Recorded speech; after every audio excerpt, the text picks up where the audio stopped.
Bien, bonjour à tous et merci pour ces mots d'accueil. Alors, pour explorer ensemble le futur de l'hydrogène et la ruée vers l'éco-aviation, je vous propose de l'aborder à travers le prisme d'un jumelage. Rappelez d'abord l'ouverture de la ville avec des échanges et des réseaux européens, avec sur cette slide le nom de plusieurs villes jumelées à Redon. Mais le territoire est aussi une plateforme d'innovation à travers le rôle historique qui a été joué comme carrefour de voies navigables, ce qui offre une ouverture intéressante pour le sujet d'aujourd'hui. Je voudrais rappeler que la haute technologie navale a énormément nourri d'innovation dans le domaine aéronautique. Et les temps pionniers de l'aviation sont nés dans des hangars à bateaux, avec les premiers hydravions en bois et en tissu. Et c'est véritablement ce croisement qui est extrêmement intéressant pour croiser des filières du territoire, ici à Redon, en étant au carrefour de deux régions, la Bretagne et les Pays de la Loire. Et c'est ce bouillonnement entre les acteurs qui peut être extrêmement positif. Alors, commençons ce sujet sur les mobilités du futur par un détour historique. Le pays de Redon a été le laboratoire du commerce, le laboratoire des échanges fluvio-maritimes, avec cette position de carrefour des voies navigables qui a attiré des armateurs, des corsaires, et qui a fait la prospérité de grands chantiers navals. Alors, il y a des images d'archives qui rappellent ce passé fluvio-maritime prestigieux, et on l'a peut-être un peu oublié, mais le nom de plusieurs quais le rappelle. Redon a été aussi le point de ralliement de corsaires, dont beaucoup ont reconverti des activités, et la guerre de course, qui était finalement assez intermittente, va aussi beaucoup pousser des réseaux corsaires à expérimenter un peu des filières d'économie circulaire et de reconversion des navires. Alors, le pays de Redon a su s'adapter, il a aussi su faire grandir l'innovation face à des aléas. Ces aléas, ce sont les crues, et donc la Venise de l'Ouest a su s'adapter et surtout innover. Alors, le sujet d'aujourd'hui est intéressant. Je voudrais rappeler que le terme hydrogène vient du grec ancien, à travers le terme hydro, qui veut dire eau, et le suffixe gène qui forme, qui génère et qui engendre. Alors, il y a eu de nombreuses tentatives de sauts technologiques pour capter la recherche de nouvelles énergies. Et depuis 1926, une grande exposition nationale a positionné les avancées de ce qu'on appelait la fée électricité avec tous les apports et les innovations pour le travail à la campagne. Alors aujourd'hui, l'hydrogène est fortement stimulé, il est encouragé par les pouvoirs publics, c'est une priorité de la Commission européenne à travers ce qu'on appelle le Green Deal. Il y a aussi régionalement 2 régions qui veulent être des locomotives.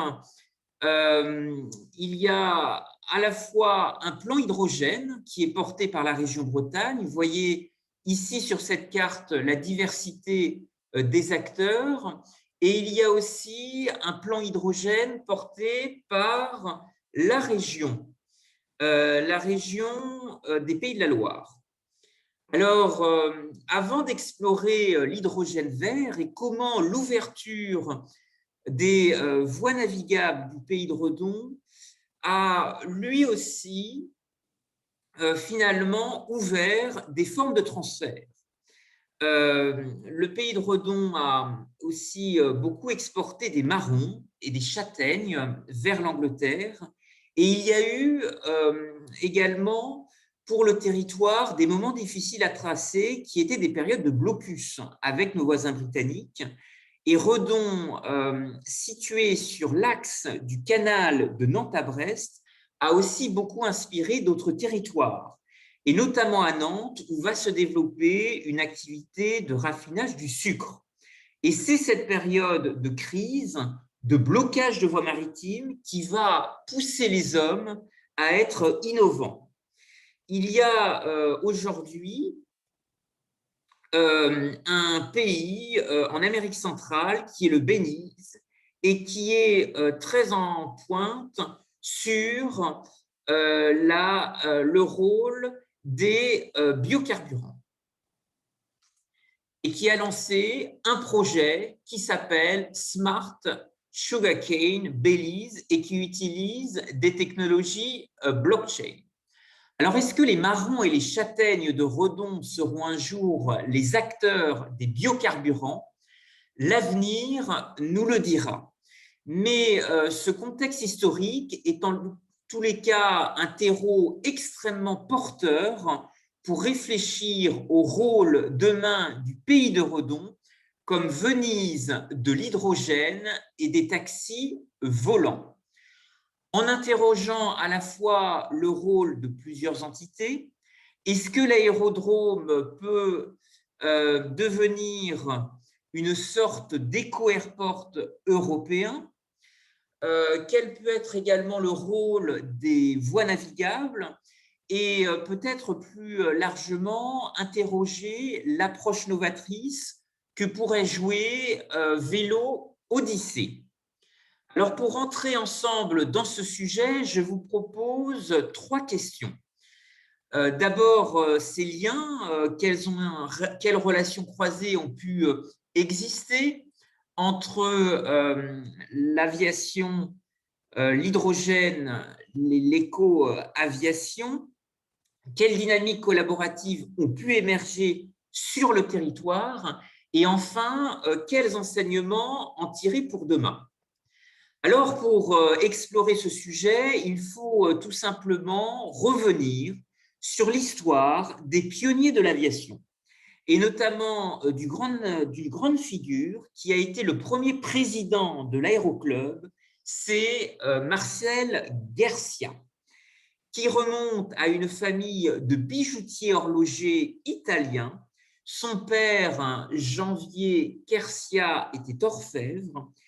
Et bien entendu, Marcel Quercia est un personnage connu du territoire à travers une grande entreprise qui a marqué le bassin d'activité qui s'appelle Flaminaire. Alors, on peut retrouver beaucoup de choses sur les traces de cette famille, notamment au sud de l'Italie, dont ils sont originaires, dans la région de Caserta, que vous avez ici en photo. Caserta, c'est le Versailles italien, d'où peut-être l'intuition pour les Lumières et ces fameux briquets qui naîtront dans le pays de Redon. Mais il y a aussi des grands musées européens qui valorisent la mémoire et le grand passé de cette famille. C'est notamment le British Museum qui a des éléments extrêmement intéressants sur le père de Marcel Kersia. Alors, l'idée se projette aussi en Italie de réfléchir à l'avenir de l'hydrogène et de réfléchir aussi à l'arrivée de taxis volants. Vous avez ici l'exemple d'un projet de Vertiport qui a vocation à accueillir des véhicules nomades en vol libre. Ce projet est porté par un acteur chinois qui s'appelle Yi Wang, qui a également signé un partenariat avec la ville de Lyon pour développer des recherches sur l'émergence d'un taxi autonome. Et donc, ce partenariat chinois-italien explore le rôle d'un vertiport qui serait une structure d'accueil de véhicules nomades en vol libre. Je vous ai mis sur cette slide le nom de la structure italienne, cette agence de design qui porte notamment le sujet avec son partenaire chinois. Je veux aussi signaler l'existence d'un ouvrage qui s'appelle L'Hermine et le Lotus et qui pourrait peut-être inspirer la relation triangulaire que le pays de Redon pourrait pourquoi pas développer avec des partenaires italiens et chinois. Alors ici à l'écran, vous avez Flaminaire qui a apporté beaucoup d'innovations sur le territoire du pays de Redon. Vous rappelez qu'effectivement, Marcel Kersia est tout simplement l'inventeur du premier briquet à gaz créé au monde. Et finalement, nous allons explorer ensemble comment ce grand passé précurseur, ce terreau d'innovation pourrait fortement inspirer l'hydrogène et la ruée vers l'éco-aviation. Alors, le pays de Redon, je vous l'indiquais en introduction, a été un carrefour de deux régions où se sont aussi beaucoup entraînés des pionniers de l'aviation. Je voudrais vous rappeler le nom de quelques-uns. Il y a dans la région nantaise notamment Alexis Manérol. Je voudrais aussi peut-être mentionner le plus connu, c'est Roland Garros qui a passé son brevet de pilote le 19 janvier 1910 à l'aéroport de Cholet. Il y a bien sûr Antoine de Saint-Exupéry qui a passé une enfance dans la Sarthe, au Mans. Et enfin, le comte de Lambert qui fut le premier à survoler la Tour Eiffel en avion. Et puis autour de ça, ce sont d'autres défis techniques qui ont animé d'autres territoires. Je pense à Marcel Brault, le fondateur de Manitou à Ancenis, celui qui Manitou et qui a développé une entreprise extrêmement prospère de chariots élévateurs.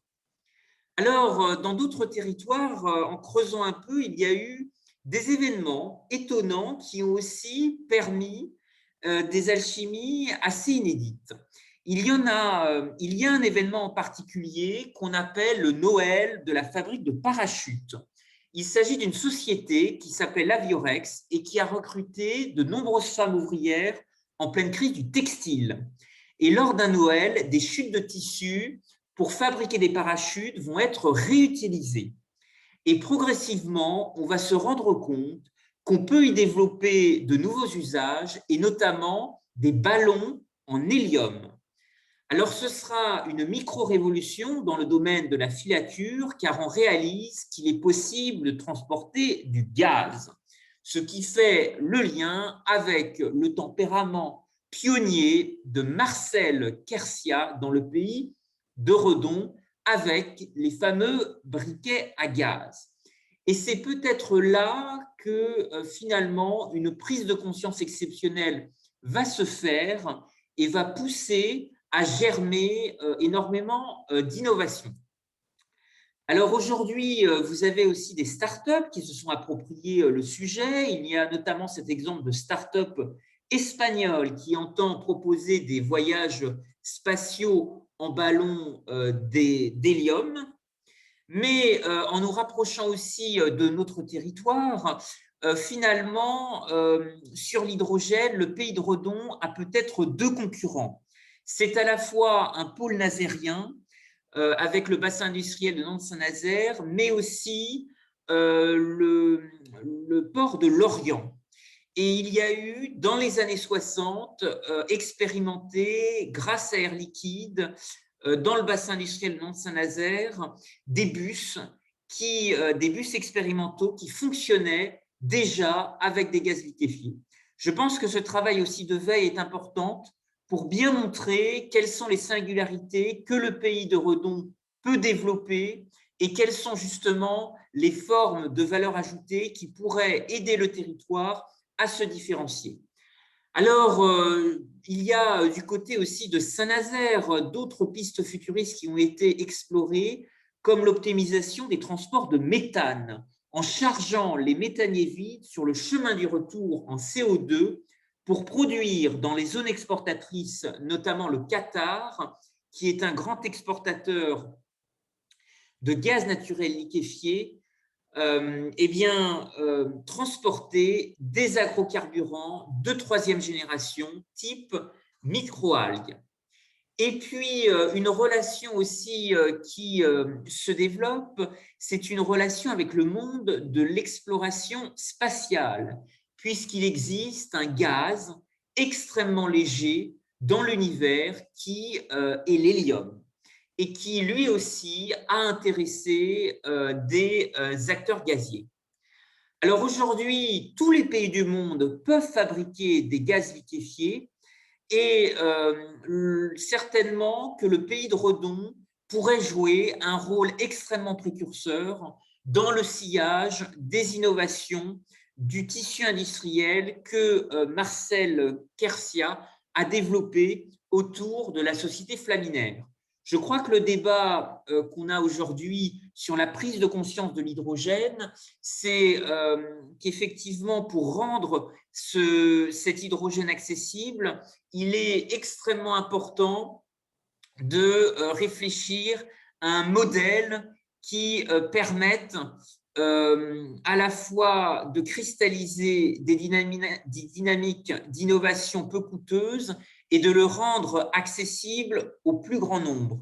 Et c'est peut-être le défi aujourd'hui. L'hydrogène est très cher et finalement, il va falloir sans doute, dans le pays de Redon, trouver des innovations, trouver des formes qui permettent de catalyser des dynamiques collaboratives peu coûteuses.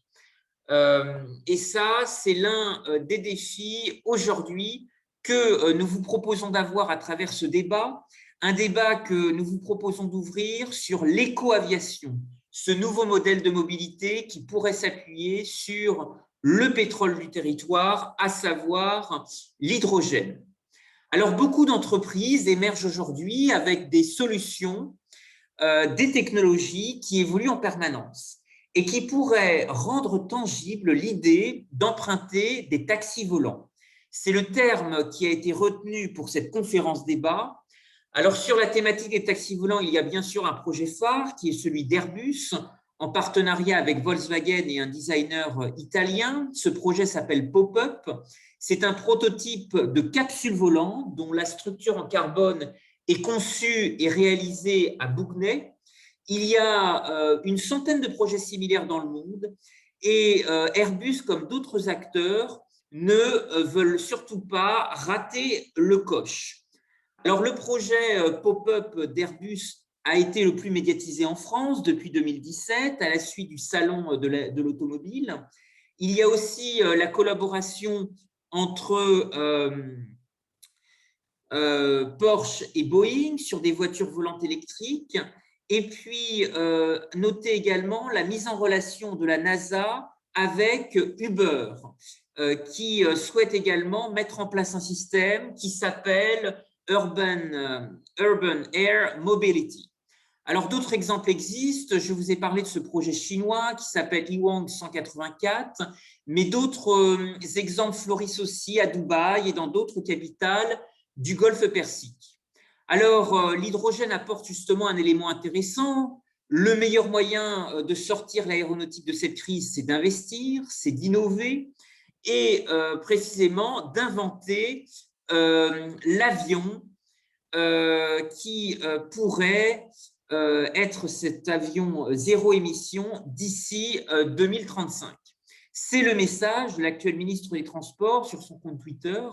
Alors, des progrès sont attendus et pour surtout encourager, je pense, le décloisonnement des initiatives, nous avons invité un intervenant nord-américain qui, de New York, va vous présenter une solution extrêmement innovante qui entend développer dans un premier temps des vélos volants et dans un second temps ouvrir un projet beaucoup plus ambitieux de taxi volant avec les acteurs du territoire.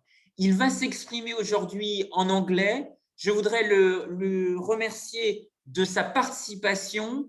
Il va présenter avec 4 slides son projet qu'il a breveté. Vous parlez aussi un peu de son parcours d'ingénieur qui l'a amené à voyager et à voir de nombreux territoires qui sont pionniers dans ce domaine et il sera à la fin de la présentation disponible pour répondre à vos questions. Sa présentation est en anglais, mais s'il y a des problèmes de compréhension, je serai là pour traduire. Je vais laisser la parole à Ali Salem. Ali, the floor is yours. Thank you so much, Kevin. Hi, everybody. My name is Dali. I'm co-founder and visionary inventor of FlyUPAV. We are based in New York City. I've been in connection with Kevin for the past couple of years. And thank you so much for joining us today. So as far as I know, urban air mobility is a very hot topic in the next decade. Actually, there are many competitors in North America are entering this industry, and their innovations are mostly around air taxis right now.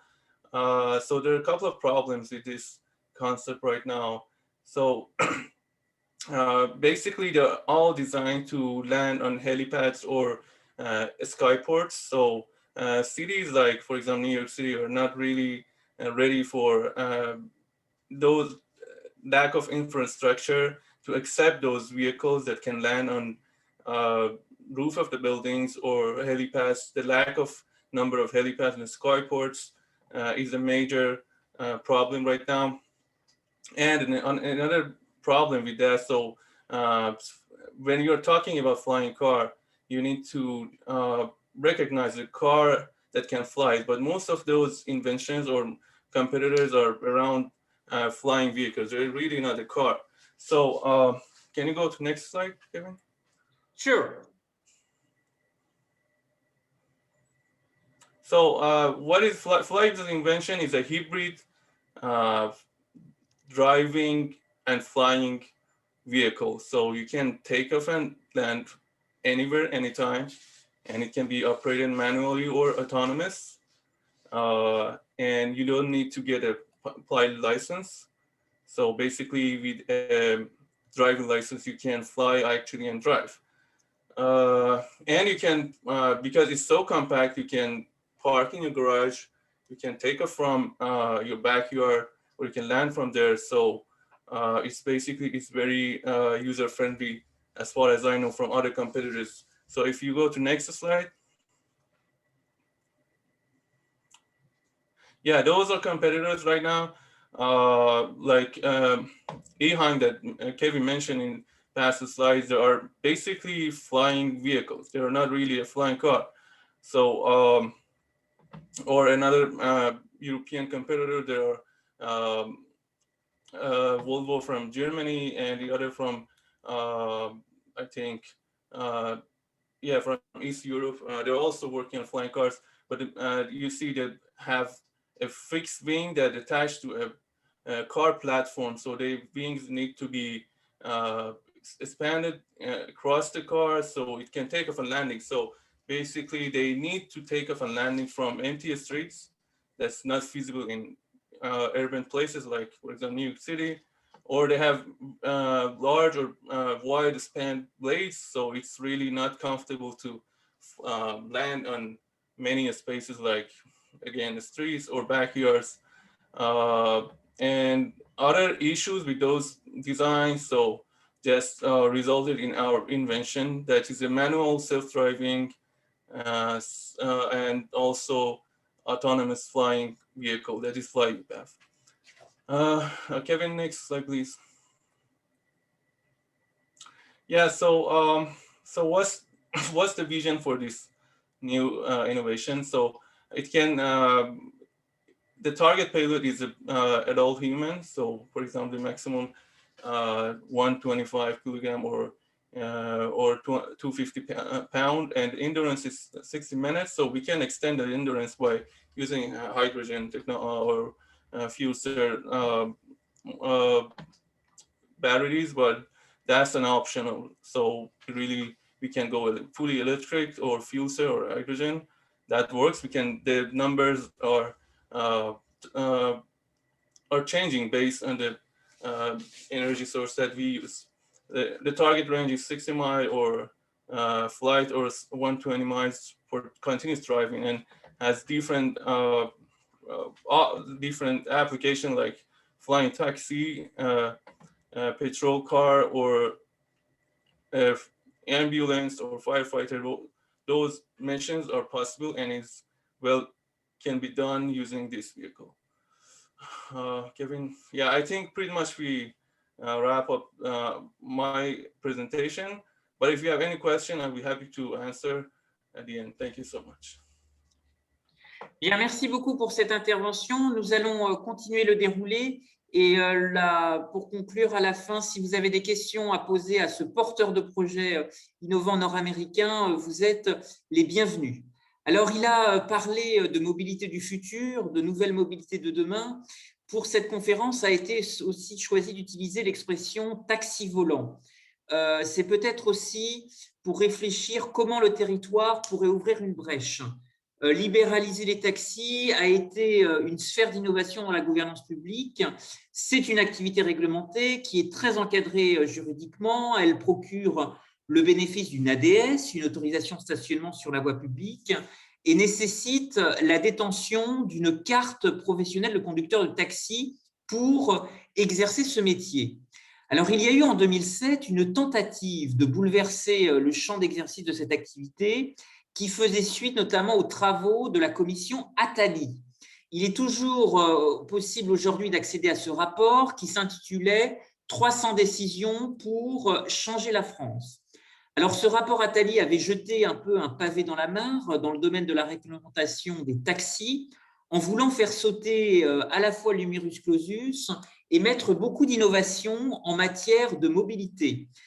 Donc, vous pouvez l'imaginer, ce rapport a suscité beaucoup d'opposition et beaucoup de mesures n'ont pas été jusqu'au bout. Et toujours est-il que c'est peut-être un cadre de réflexion qui pourrait être extrêmement utile pour le pays de Redon et pour les innovations aujourd'hui à développer dans le domaine de l'hydrogène et de l'éco-aviation. Il y a eu aussi une brèche qui a été encouragée en 2006, c'est la directive service, qui a voulu libéraliser l'offre de transport à la demande. Il est vrai que quand on en fait le bilan aujourd'hui, la déclinaison qui s'est faite est assez imparfaite, mais peut-être que ça offre des potentialités importantes pour la prospective du territoire, pour réfléchir comment le pays de Redon pourrait être un laboratoire et réactiver de nombreux projets. Il y a bien sûr beaucoup d'appels à projets aussi lancés pour réenchanter des espaces de stationnement. C'est peut-être l'occasion aussi de redonner vie à des friches industrielles, à de nombreux également d'anciens chantiers qui pourraient être aussi des lieux d'expérimentation, des tiers-lieux maritimes. C'est la ville de Lorient, à ce titre, qui porte un projet important de tiers-lieux maritimes pour relier justement la richesse des activités qui étaient tournées vers la mer. Peut-être que cette Venise de l'hydrogène dans le pays de Redon pourrait être finalement l'animateur d'activités, de nouvelles activités fluvio-maritimes en y associant l'hydrogène et l'éco-aviation. Ce qui est l'une des problématiques qu'il faut aussi souligner dans ce débat, c'est bien entendu l'accès à des financements innovants. Et là, il y a toujours un peu un trou dans la raquette parce que les investisseurs sont souvent extrêmement frileux lorsqu'il s'agit de percer comme ça de nouveaux projets précurseurs. Et je pense qu'à la fois à travers le sillage de Marcel Kersia, le premier président de l'Aéroclub, il y a un ADN extrêmement fort pour mettre en valeur, pousser l'énergie d'entreprendre et la prise de risque. Je voudrais également souligner des travaux extrêmement intéressants de prospective qui ont été notamment développés par un ami de Redon qui est Alain Madelin et qui, lui, a beaucoup regardé les différents modèles d'efficacité énergétique et comment justement trouver des coalitions créatives d'acteurs, imaginer de nouveaux véhicules d'investissement. Et l'un des grands défis peut-être pour construire cette Venise de l'hydrogène, c'est de trouver justement des investisseurs, de trouver des acteurs du territoire qui acceptent de travailler ensemble et qui soient peut-être en capacité de témoigner de la valeur sûre des économies d'énergie réalisées et surtout du bilan en matière d'efficacité énergétique qui pourrait justement inspirer des acteurs de la green finance. Alors Alain Madelin, vous pouvez retrouver beaucoup de travaux qui ont été explorés grâce à son esprit de boîte à idées et le travail encore extrêmement actif de réflexion et d'écriture qu'il engage toujours aujourd'hui. Il avait notamment beaucoup regardé le fonctionnement de sociétés de services énergétiques qui se rémunèrent sur l'économie réalisée et peut-être que l'hydrogène pourrait justement être une voie à tracer là-dessus. C'est peut-être aussi un débat transatlantique, d'où l'ouverture avec cet intervenant nord-américain, vous dire qu'il y a aussi plusieurs États aux États-Unis qui portent des politiques publiques extrêmement ambitieuses dans ce domaine.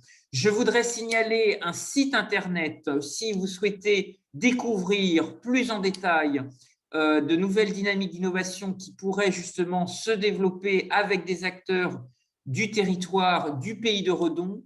Vous avez les références ici. L'ensemble des planches de cette conférence seront mis à la disposition de l'ensemble des participants si vous souhaitez vous faire une religion sur le sujet.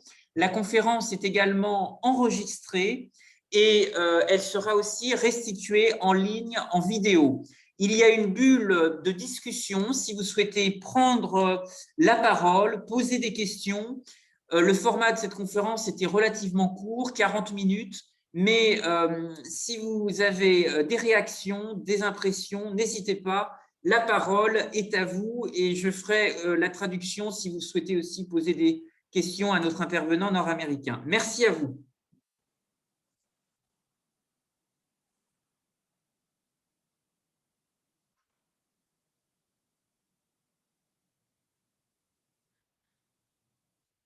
Vous avez une bulle de discussion dans laquelle vous pouvez également faire part de vos commentaires, vos réactions si vous avez des remarques. Il suffit de cliquer sur l'onglet « Discussion ».